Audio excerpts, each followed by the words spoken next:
Bismillahirrahmanirrahim. Assalamualaikum warahmatullahi wabarakatuh. Halo teman-teman semuanya. Sebelumnya izin memperkenalkan diri. Nama saya Muhammad Miftah Fauji dari Prodi Pendidikan Agama Islam kelas 1C dari kampus STAI Dr. KHEZ Mutakin Purwakarta. Di sini saya akan memaparkan dan menganalisa hasil bacaan saya mengenai filsafat empirisme sebagaimana dalam penugasan tugas pertemuan ke-11 dari matkul pengantar filsafat dengan dosen pengampu Bapak Arif Maulana MA.MUD dengan tema yaitu filsafat empirisme. Dalam tugas ini kita diberikan ketentuan khusus yaitu diharuskan memilih salah satu tokoh sebagai fokus dalam bahan penugasan. Nah, dalam filsafat empirisme ini saya memilih tokoh yaitu Francis Bacon. Kita masuk ke dalam pertanyaan yang pertama yaitu bagaimana sejarah atau kehidupan pribadi dari tokoh yang Anda pilih. Baik, Francis Bacon, dia ini merupakan anak dari Sir Nicholas Bacon. Sir Nicholas Bacon ini teman-teman adalah seorang pengawal Ratu Kerajaan Inggris pada saat itu atau Ratu Elizabeth I. Nah, Francis Bacon ini lahir di York House, London pada tahun 1531, tepatnya tanggal 22 Januari. Dia dikenal sebagai bapak empirisme atau juga banyak yang menyebut dia sebagai bapak filsafat filosofis modern. Mengapa demikian? Karena beliau memiliki andil besar dalam perkembangan ilmu sains di Eropa pada saat itu. Dengan pemikirannya yang kritis, konkret serta utilitaris dan membuat dia bisa merubah metode tradisional yang kayak kala itu yang sudah lama tidak dipakai menjadi bisa dipakai kembali, yaitu metode induktif dan metode deduktif. Nah, kemudian di usia 12 tahun dia sudah berkuliah di perguruan tinggi yaitu di Trinity College di Cambridge University. Setelah dia 3 tahun kuliah di Cambridge dengan mempelajari teori tentang Plato dan teori tentang Aristoteles, namun naas setelah 3 tahun itu dia harus keluar dari kampus tersebut tanpa gelar apapun. Kemudian di usia 16 tahun dia diangkat menjadi seorang staf di kedubes Inggris di Prancis, dan di usia 18 tahun dia sangat disayangkan sekali memiliki nasib yang sangat malang, yaitu ayahandanya sendiri yaitu Sir Nicholas Bacon harus meninggal secara mendadak pada saat itu dan hanya menyisakan sedikit uang bagi Nicholas Bacon pada saat itu. Nah, meninggalnya sang ayah tidak membuat Francis Bacon ini berkecil hati dan patah semangat. Dia melanjutkan pendidikannya kala itu dengan mengambil jurusan bidang hukum di Gray's Inn University. Nah, pada usia 21 tahun dia akhirnya menjadi seorang pengacara. Kemudian di usia 23 tahun dia mulai berkiprah masuk ke dunia politik dan menjadi seorang politikus. Dan dia diangkat menjadi seorang anggota dari majelis rendah pada saat itu pemerintahan Ratu Elizabeth I. Namun sangat disayangkan bahwasanya jabatan yang dia pegang itu ditentang oleh sang penguasa pada saat itu yaitu Ratu Elizabeth I. Mengapa demikian? Karena pada saat itu Bacon orangnya yang sangat kritis terhadap pemerintahan, apalagi terhadap kebijakan yang dikeluarkan oleh Ratu Elizabeth. Salah satunya yaitu kebijakan tentang rancangan pajak yang disokong oleh Ratu Elizabeth. Bacon menolak dengan terang benderang rancangan tersebut yang disokong oleh Ratu Elizabeth, sehingga membuat Ratu Elizabeth itu terlihat kesal mungkin. Kemudian pada saat itu pun dia memiliki seorang teman atau seorang kerabat yang tidak lain dia diangkat menjadi penasehat dan tidak lain dia mengangkat Bacon sebagai penasihatnya sendiri yaitu Pangeran Essex. Pangeran Essex ini merupakan seorang pangeran dengan ambisi politik yang sangat besar, seorang pangeran muda. Namun pada saat itu dia memiliki niat yang sangat buruk terhadap Ratu Elizabeth. Mengapa demikian? Karena pada saat itu dia mengajak seorang Bacon untuk melakukan kudeta terhadap Ratu Elizabeth. Namun sangat disayangkan karena Bacon adalah orang yang sangat loyal terhadap negerinya sendiri. Dia menolak ajakan dari Pangeran Essex tersebut. Namun Bacon berkata kepada Pangeran Essex bahwasanya janganlah kau hianati ratumu sendiri. Nah, perkataan Bacon ini tidak digubris sama sekali oleh seorang Pangeran Essex dan dia tetap menjalankan niatnya yaitu untuk mengkudeta Ratu Elizabeth I. Namun ketika kudeta ini pun gagal dan akhirnya Pangeran Essex berakhir dalam hukuman mati yaitu harus dipancung di bagian kepala. Kemudian setelah Pangeran Essex meninggal, publik menilai seorang Bacon ini dengan buruk. Bahwasanya kenapa? Karena Pangeran Essex pernah bercerita bahwasanya dia pernah mengajak Bacon untuk melakukan kudeta terhadap Ratu Elizabeth I, sehingga membuat citra Bacon di depan publik pada saat setelah Pangeran Essex meninggal itu menjadi buruk di depan publik Inggris pada saat itu. Nah, kemudian pada tahun 1603 Ratu Elizabeth pun meninggal dan kemudian digantikanlah oleh Raja James I. Nah, Raja James I ini mengangkat Bacon menjadi seorang penasehatnya pada saat itu. Namun Raja James I ini selama masa pemerintahannya dia tidak terlalu sering mendengarkan apa nasihat dari Bacon, namun dia sangat menghormati Bacon. Terbukti pada tahun 1607, mohon maaf, dia mengangkat Bacon sebagai anggota dari Majelis Tinggi. Kemudian di tahun 1613 dia mengangkat Bacon menjadi seorang jaksa agung. Nah, pada saat ini pun Bacon di tahun 1618 dia diangkat menjadi seorang ketua dari Majelis Tinggi. Dari anggota menjadi ketua. Wah, itu sangat peningkatan yang sangat besar sekali dari karir politik seseorang. Kemudian di tahun 1621 di tahun 1618 itu pula dia diberikan gelar, yaitu gelar Baron oleh Raja James I, yaitu gelar Baron, gelar bangsawan. Kemudian di tahun 1621 dia diberikan gelar yaitu Viscount, di atas gelar satu tingkat di atas Baron. Kemudian Francis Bacon ini terjerat kasus hukum, yaitu dia menerima suap dari tertuduh pada saat dia menjabat sebagai jaksa agung. Nah, ini sangat disayangkan bahwasanya Bacon, seorang yang loyal terhadap negerinya, harus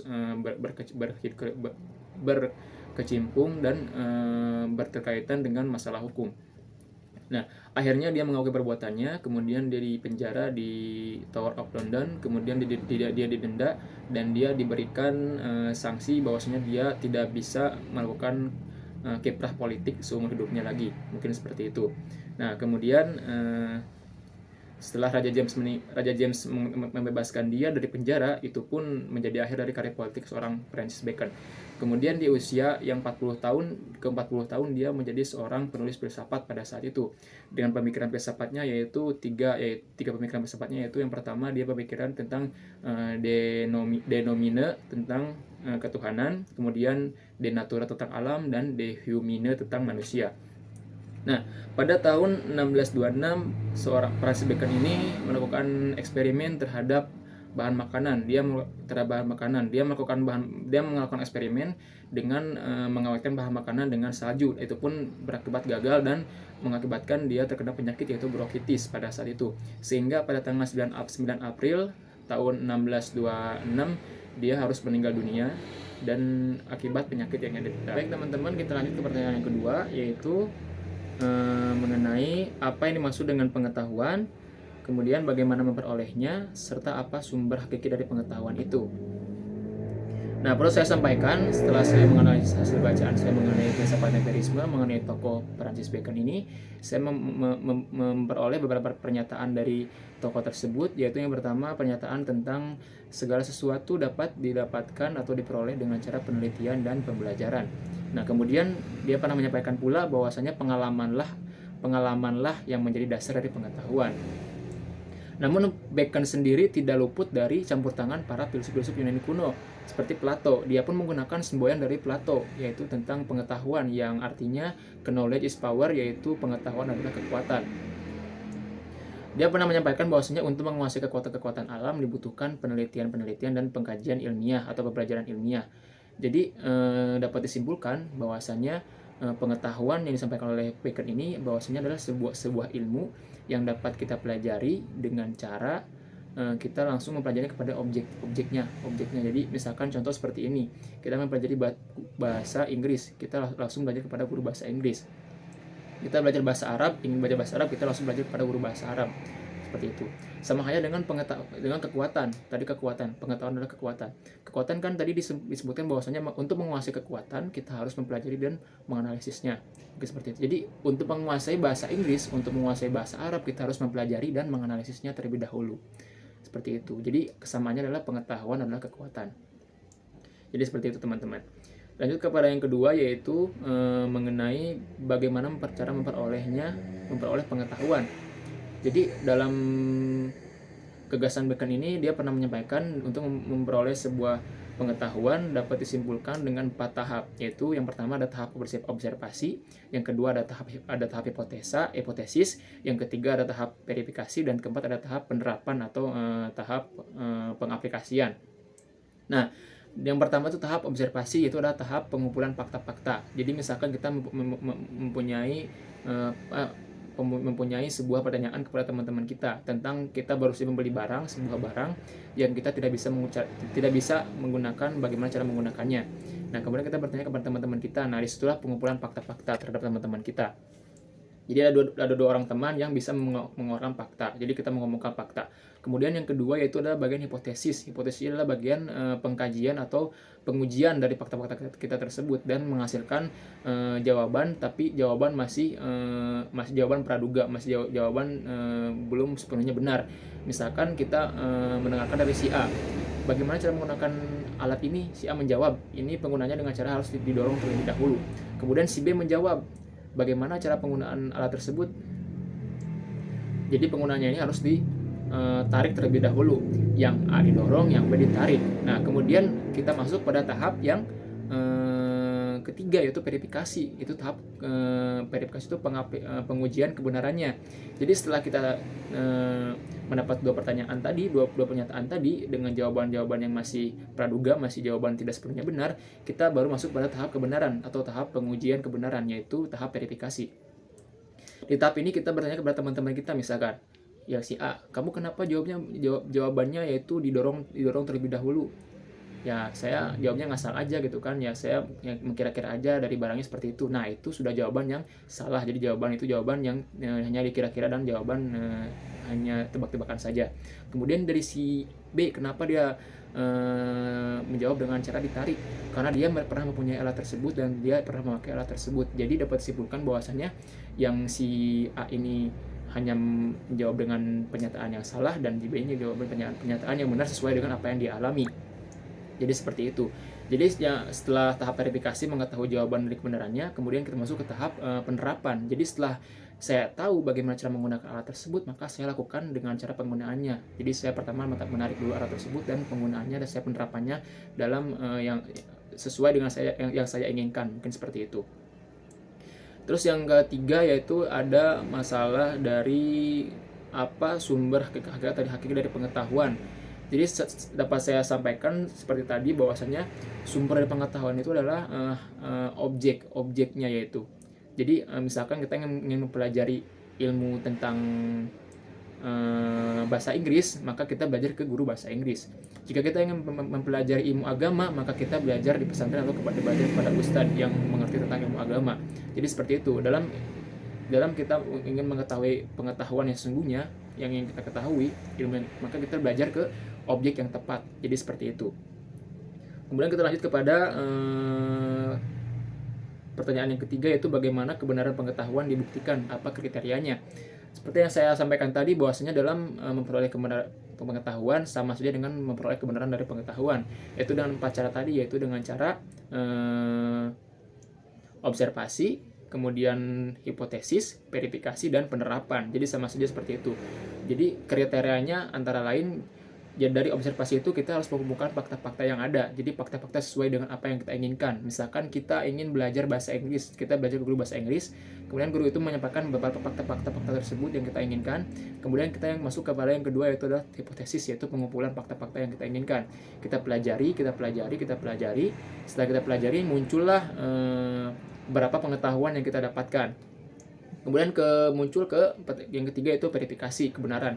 Setelah kita melakukan kebenaran itu, yang muncul ya setelah pengetahuan itu benar, memang benar-benar pengetahuan, maka kita uji di tahap keempat, yaitu kebenaran, itu penerapan. Jadi setelah kita mendapatkan ilmu tersebut, ilmu yang itu benar-benar ilmu dari guru-guru yang benar mengajarkan, ya kita aplikasikan sebagai pengetahuan kita sendiri. Mungkin seperti itu. Kemudian kita masuk ke dalam tahap yang keempat, yaitu pertanyaan keempat, itu mengenai bagaimana pendapat Anda tentang pengetahuan tokoh tersebut dan jika diaplikasikan dengan pendidikan saat ini. Baik, menurut saya tokoh seorang Francis Bacon ini adalah tokoh yang sangat luar biasa sekali.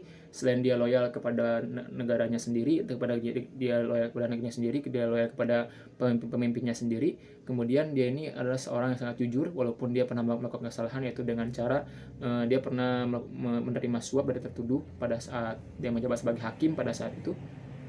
Namun teori tentang pengetahuan yang dibawakan ini sangat-sangat amat sesuai dengan apa yang kita terapkan di dunia pendidikan kita saat ini, yaitu dengan cara yang tepat. melakukannya. Jadi misalkan kita mempelajari bahasa Inggris, ya kita belajar kuliah bahasa Inggris. Jadi misalkan kita mempelajari filsafat, kita belajar di mata kuliah filsafat dengan dosen filsafat. Jadi seperti itu. Jadi saya rasa ini sangat cocok sekali teori pengetahuan dari seorang Bacon diaplikasikan ke dalam pendidikan kita pada saat ini, karena hampir sama dan tidak terlalu berbeda jauh dalam pengaplikasian pengetahuan di pendidikan kita saat ini. Seperti itu. Terima kasih teman-teman semua. Mohon maaf bila ada saya kekurangan. Mohon dimaafkan bila kalau kata-kata saya terlalu cepat. Terima kasih. Wassalamualaikum warahmatullahi wabarakatuh.